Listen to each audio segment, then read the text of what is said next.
భారతదేశంలోని అన్ని రాష్ట్రాల కన్నా తెలంగాణలో మాంసం వాడకం ఎక్కువ. ఇప్పుడు కాదు, నైజాం కాలం నుంచే. జనరల్గా ముస్లిం కల్చర్ ఉన్నటువంటి రాష్ట్రం కాబట్టి ఈ ఎస్టేట్లో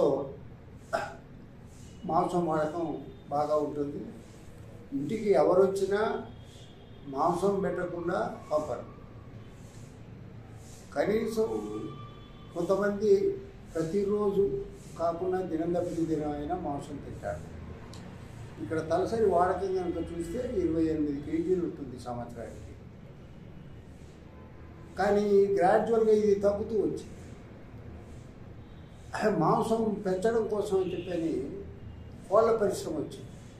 ముందు లేయర్ గుడ్ల కోసం వచ్చింది, ఆ తర్వాత బ్రాయిలర్ వచ్చింది. ఇప్పుడు బాయిలర్ కూడా ఎందుకంటే ఆరోగ్యంగా లేదని చెప్పని గ్రామీణ కోళ్ళను వినియోగం చేస్తూ ఉన్నారు. అందువల్ల ఏంటంటే మాంసం ఉత్పత్తి తగ్గడమే కాకుండా మాంసానికి సంబంధించినటువంటి ఇప్పుడు మనం ప్రపంచంలో కానీ చూస్తే కోళ్ళ ఉత్పత్తిలో మనమే నంబర్ 1, కోడి గుడ్ల ఉత్పత్తిలో మనమే నంబర్ 1. అలాగే మాంసం కూడా మన దేశంలో దాదాపు 2.5 లేదా 2.65 కోట్ల టన్నులు ఉత్పత్తి అవుతుంది.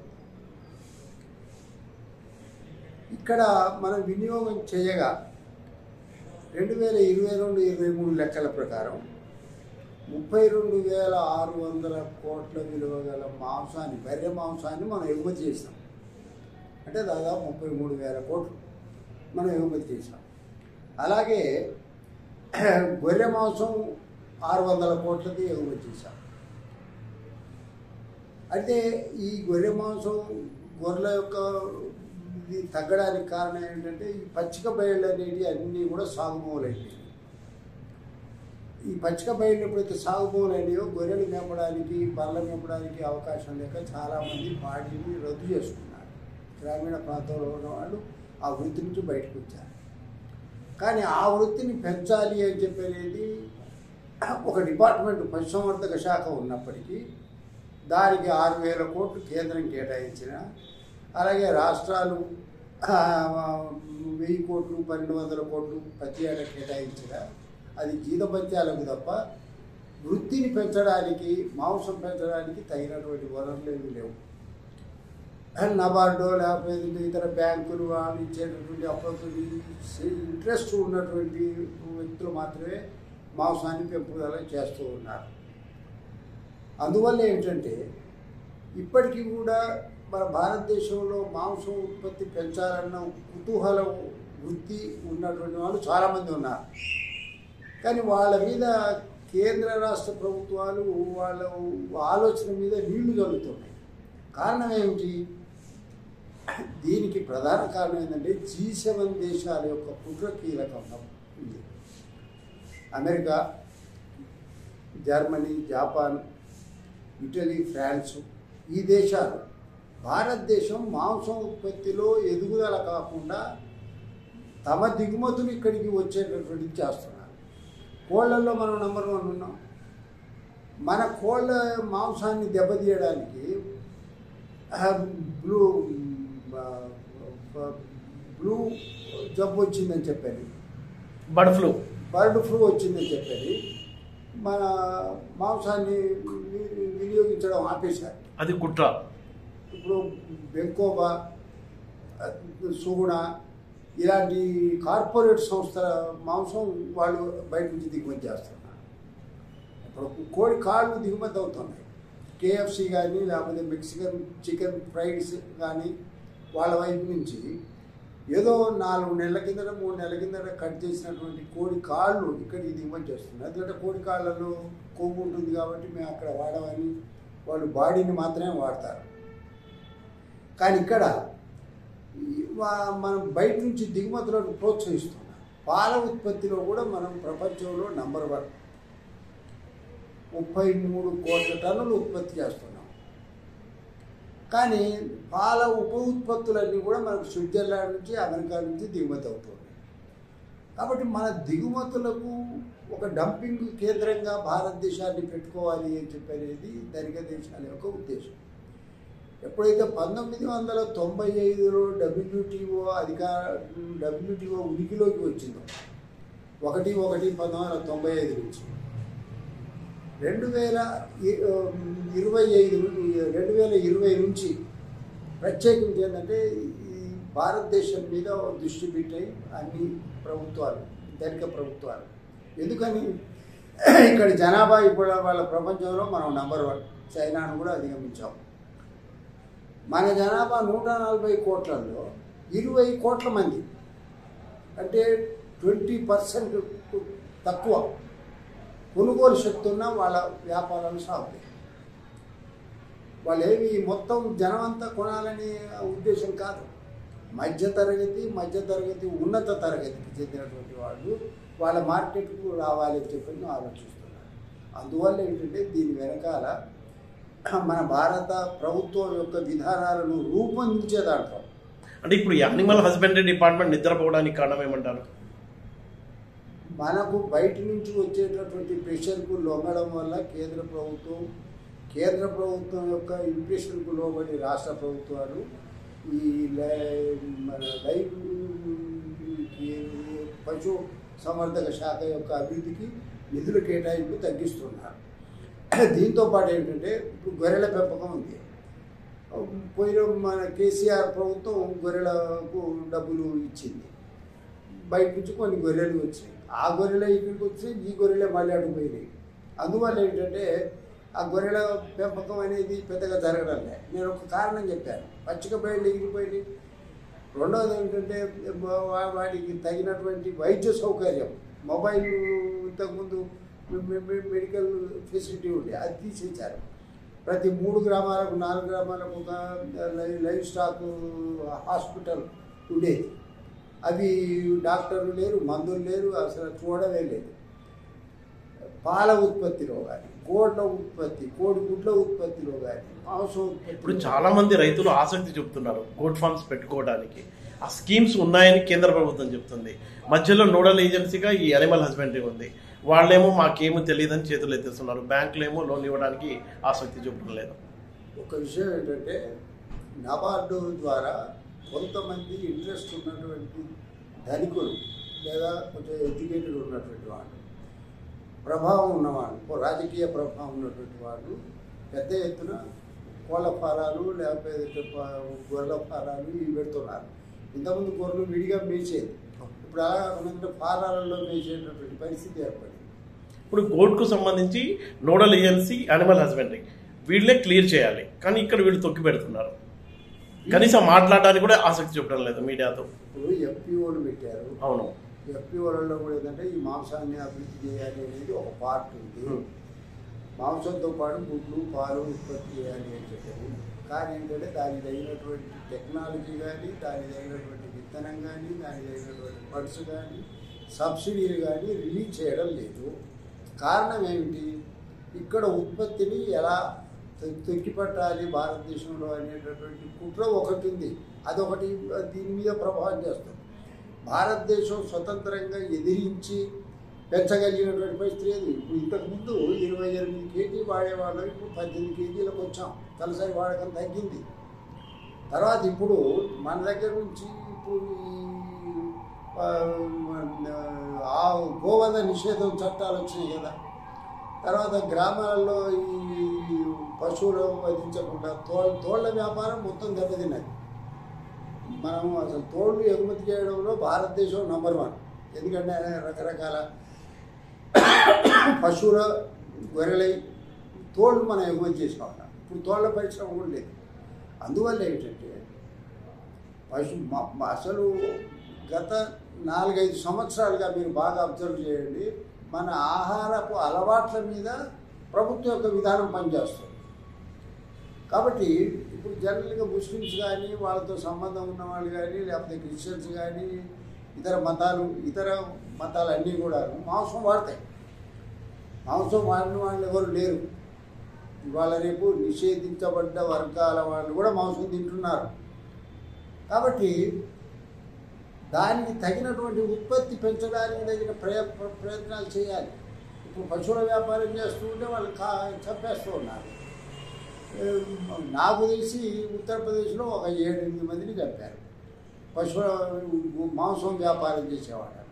ఇప్పుడు మాంసం వ్యాపారం మందు పెట్టారు, గొర్రెల వ్యాపారం మందు పెట్టారు. మన దగ్గర హైదరాబాద్లో ఈ పంది మాంసం అమ్మేవాడు, ఏది సీమ పంది, ఇప్పుడు అది లేదు, ఆ షాప్లే లేవు. అందువల్ల ఏంటంటే దీని మీద మన ఆహారపు అలవాట్ల మీద ప్రభుత్వ విధానం పనిచేయడం, తర్వాత బడ్జెట్లు తగ్గించడం, తర్వాత ఏంటంటే మనకు ఈ పచ్చిక బయళ్ళు లేకుండా పోవడం, ఇవి ప్రధానమైనటువంటి కారణం. తోడు డిపార్ట్మెంట్ కూడా కొత్త టెక్నాలజీ పెరుగుతున్నా కొద్దీ ఇన్సెమినేషన్ ద్వారా కానీ లేకపోతే మరో రూపంలో కానీ కొన్ని సంకర జాతిని సృష్టించి పెద్ద ఎత్తున మనం గొర్రెలను బర్రెలను ఇట్లాంటి వాటిని ఉత్పత్తి చేయాలి. ఇప్పుడు నెల్లూరు నుంచి మనం గొర్రెల సీడ్ తెచ్చాం గతంలో, అదే సీడు అప్పుడు తెచ్చిందే తప్ప ఇక మళ్ళీ కొత్తగా సీడు మనం తెచ్చింది లేదు. ఇప్పుడు హర్యానా నుంచి కానీ మనం బర్రెలకు సంబంధించినటువంటి సీడు తెస్తున్నాం, కానీ అవి ఇక్కడ ఈ వాతావరణానికి అక్కడి నుంచి వచ్చినాయి కాకుండా ఇక్కడ ఇన్సెమినేషన్ ద్వారా ఉత్పత్తి అయినటువంటి ఉపయోగపడాయి, బతుకుతూ ఉన్నాయి, పాలిస్తూ ఉన్నాయి. కాబట్టి పాల వ్యాపారం కానీ మాంసం వ్యాపారం కానీ గొర్రెలు పెంచడం కానీ బర్రెలు పెంచడం కానీ ఎవరు చేస్తున్నారు? ఈ సాధారణ పేదవాళ్ళు చేయడం లేదు. 5 ఎకరాలకు లోపు ఉన్నటువంటి వాడు గతంలో చేసేవాడు. ఇప్పుడు దీన్ని ఒక పెద్ద బిజినెస్గా, కార్పొరేట్ బిజినెస్గా చేస్తున్నటువంటి పెద్ద ఫార్మ్స్ మాత్రమే చేస్తుంది. ఆ ఫార్మ్స్ ఎంత చేస్తాయి? ఇప్పుడు వీళ్ళు కనీసం 30 కోట్ల మంది, 30 కోట్ల కుటుంబాలు మనకు ఈ పశు పెంపకాల మీద వాటి మాంసం మీద బతికినాయి, ఉత్పత్తి చేసి. కానీ ఇప్పుడు అది కాస్త 10-12 కోట్లకు తగ్గింది. అందుకోసం దీనికి తగినటువంటి ప్రోత్సాహం ఉండాలి. ఇప్పుడు విదేశాల దిగుమతులను కంట్రోల్ చేయడమే కాకుండా మన దేశ ఉత్పత్తిని పెంచి మన వినియోగాన్ని పెంచేటటువంటి ప్రయత్నం చేస్తే ఇక్కడ దాదాపు కోట్ల మందికి ఉపయోగపడుతుంది. ఇప్పుడు రైతు కుటుంబాలు ఉన్నాయి, 15 కోట్ల కుటుంబాలు. రైతు కుటుంబాలకు అనుబంధంగా ఉన్నాయి ఒక 17 కోట్ల కుటుంబాలు ఉన్నాయి. అందువల్ల ఏంటంటే ఈ కుటుంబాలకన్నిటికీ కూడా ఆర్థిక సౌకర్యం కల్పించి, ఎంత మామూలుగా 2 లక్షలు 3 లక్షలు, ఇప్పుడు పెరిగిన ధరల ప్రకారం చూస్తే 5 లక్షలు 6 లక్షల రూపాయలు కనిపిస్తే కుటుంబం బతుకుతుంది, మాంసం ఉత్పత్తి చేస్తారు, బాగా ఉంటుంది. అందుకోసం గొర్రెలు, కోళ్ళు, కోడిగుడ్లు వీటి ఉత్పత్తి. సరే, ఇప్పుడు కేంద్ర ప్రభుత్వం చెప్తుంది మేము ఇస్తాము, స్కీమ్ ఉంది, అప్లై చేసుకోమని. రైతులు అంటున్నారు ఒక ఎఫ్పిఓ కింద నాకు తెలిసిన ఒక 130 మంది ఎఫ్పిఓ సంఘాలు ఉన్నాయి, రైతు సంఘాలు. ఈ గొర్రెల పెంపకం కోసం అప్లై చేస్తే ఇక్కడ ఈ డిపార్ట్మెంట్ వాళ్ళు అసలు తొక్కిపడుతున్నారు అంటారు. ఇప్పుడు రైతు ఎవరి దగ్గరికి వెళ్ళి తన బాధ చెప్పుకోవాలి సార్? అంటే ఇప్పుడు రైతు ముందు ఉన్న ఆప్షన్ ఏంటి? కేంద్రం ఏమో చెప్తుంది, వీళ్ళేమో ముందుకు. ఒక మాట వినండి, రేపు 4వ తారీఖు బడ్జెట్ ఉంది కేంద్రం. దానికి ముందు వాళ్ళు గత బడ్జెట్ పెట్టారు, చేపలు మత్స్య డెవలప్మెంట్ అని చెప్పని పెట్టారు. ఎంత పెట్టారు? 2352 కోట్లు పెట్టారు. కానీ ఇప్పుడు నడుస్తున్న సంవత్సరం, కానీ యాక్చువల్గా వాళ్ళు ఖర్చు పెట్టింది 1150 కోట్లు మాత్రమే ఇంతవరకు. ఇప్పుడు రేపు మార్చితో అయిపోతుంది. అందువల్ల ఏంటంటే చేపల వృత్తిలో కూడా ప్రపంచంలో మనమే నెంబర్ 1. అందులో మన తెలంగాణలో కానీ ఆంధ్రాలో కానీ అయ్యే ఉత్పత్తి మనం ఇక్కడ వినియోగించలేక పశ్చిమ బెంగాల్కి ఎగుమతి చేస్తున్నాం. వాళ్ళ మిగులు ఉత్పత్తి ఉన్నప్పటికీ మన ఉత్పత్తి పశ్చిమ బెంగాల్ వాడుతుంది. అందుకోసం చేపల ఉత్పత్తినే ఒకటి చూడండి. ఇక తర్వాత పశుసంవర్ధక శాఖకు సంబంధించి చూస్తే వాళ్ళు కేటాయించింది పశు సంవర్ధక శాఖకు సంబంధించి 2022-23లో 2317 కోట్లు వాస్తవంగా కేటాయించారు. 2317 కోట్లు. 2023-24లో కేటాయించింది 3914 కోట్లు. ఇప్పుడు నడుస్తున్న సంవత్సరం కేటాయించింది 4521 కోట్లు. మనకి డబ్బులు పెరుగుదల చూస్తూ ఉన్నాం. కానీ డాలర్తో రూపాయి విలువ పరిస్థితి కనుక చూస్తే డాలర్కు 60 రూపాయల నుంచి ఇప్పుడు 86 రూపాయలకు మిగిలింది. కాబట్టి మాంసం పెంచాలంటే పశువుల దానా కానీ ఇవన్నీ కూడా మనం బయట నుంచి దిగుమతి చేసుకుంటున్నాం కొన్ని, వారికి డాలర్లలో చెల్లించాలి. కాబట్టి ఖర్చు పెరుగుతుంది. కాబట్టి ఇంత పెద్ద భారతదేశానికి కేంద్ర ప్రభుత్వం కేటాయించింది 4,321 కోట్లు 2024-25లో. అసలు నిజానికి 14,000 కోట్లు 15,000 కోట్లు కేటాయించాలి ఒకవేళ మాంసం ఉత్పత్తి చేయాలి. ఎందుకంటే ఇదంతా కూడా మళ్ళీ తిరిగి ఆదాయం వచ్చేదే మనం ఎగుమతి చేస్తే. ఇంతకుముందే నేను చెప్పాను, మనం గతంలో ఎగుమతి చేసినప్పుడు 32,000 కోట్లు బర్రె మాంసం దిగుమతి చేసాం, 600 కోట్లు గొర్రె మాంసం ఎగుమతి చేసాం. ఎగుమతులే కాకుండా మన దగ్గర కూడా రక్తహీనత, బలహీనత, 5 సంవత్సరాల్లో పిల్లలు మరణించడం, పౌష్టికాహార లోపం అనేది అత్యంత కీలకం. కాబట్టి ఈ పౌష్టికాహార లోపం పోవాలి అని చెప్పంటే మాంసం వినియోగం తప్పనిసరి. మాంసం డాక్టర్లే చెప్తారు మాంసం వినియోగం ఉండాలి, కానీ దానికి తగినంత వినియోగం లేదు. ఇప్పుడు మనం చాలా వరకు ఏంటంటే మన జనాభాలో ఎంతమంది 20%, 25% మాత్రమే మాంసాన్ని వాళ్ళ అవసరాల మేరకు వాడుతున్నారు, మిగతాది వాడాలి. అందువల్ల ఏంటంటే ఇప్పుడు కేంద్ర ప్రభుత్వం ఈ బడ్జెట్ కేటాయింపులే కాకుండా పశువుల పెంపకానికి సంబంధించిన చట్టాలు చూడండి. మీరు ముసలి వాటిని అమ్మకూడదు, ఆవులను అమ్మకూడదు. ఆవుల పేరుతో అసలు పశు వ్యాపారాలు పోయినాయి. ఇంతకుముందు మనకు ప్రతి 4-5 గ్రామాల్లో ఒక అంగళ్ళు ఉండేది, పశువుల అంగళ్ళు.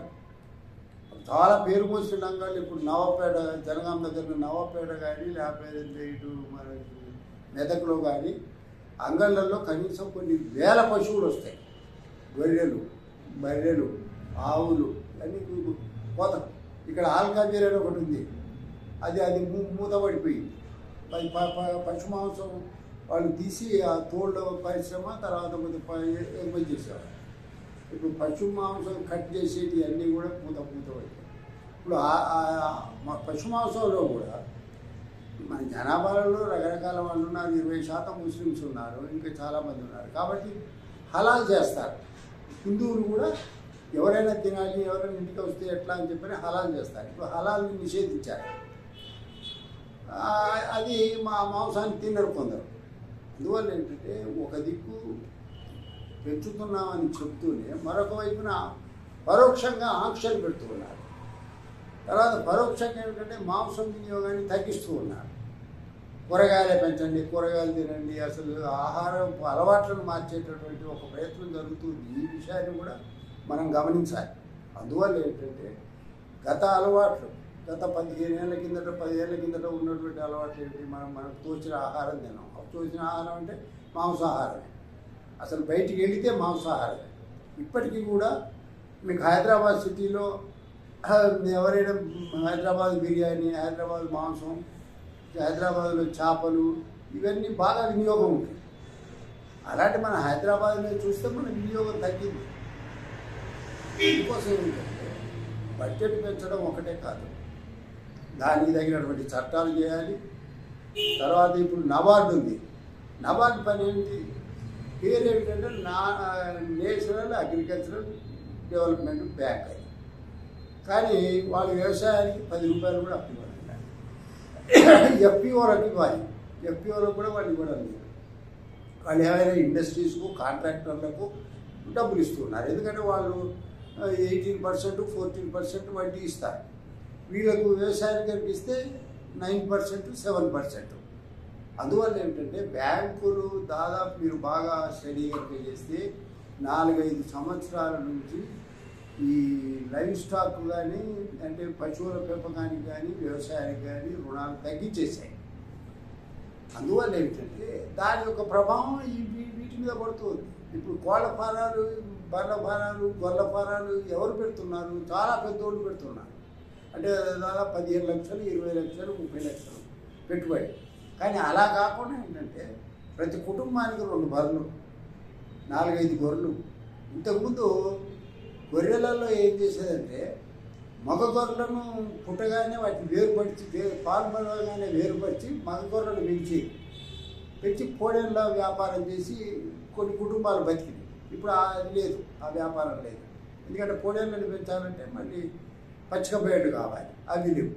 అందువల్ల ఏంటంటే ఇన్ని ఆంక్షలలో కూడా ఇప్పటికీ కూడా మనమే పాలల్లో కానీ గుడ్లలో కానీ కోళ్ళల్లో కానీ ప్రపంచంలో అగ్రగామిగా ఉన్నాం. కానీ వినియోగంలో లేవు. స్థానిక వినియోగం లేదు. స్థానిక వినియోగం ఇప్పుడు 1000 రూపాయలు 1200 రూపాయలు అమ్ముతున్నది మటన్. కోడి మాంసం 300 వరకు పోయింది. కాబట్టి పేదవాళ్ళు కొనుక్కునేటటువంటి పరిస్థితి లేకుండా పోయింది.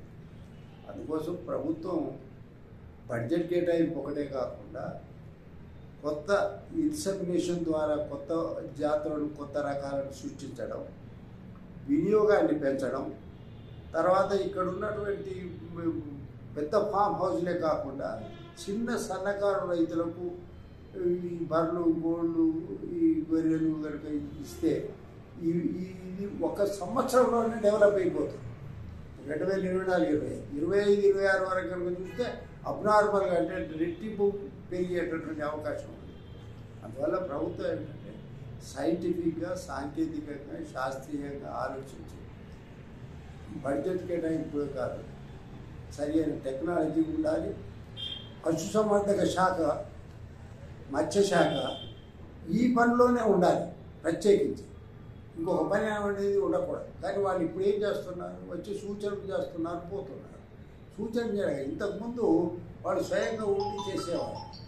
అందువల్ల ఏంటంటే ఈ మాంసం పెంచడానికి అన్ని విధాల కృషి చేయాలి.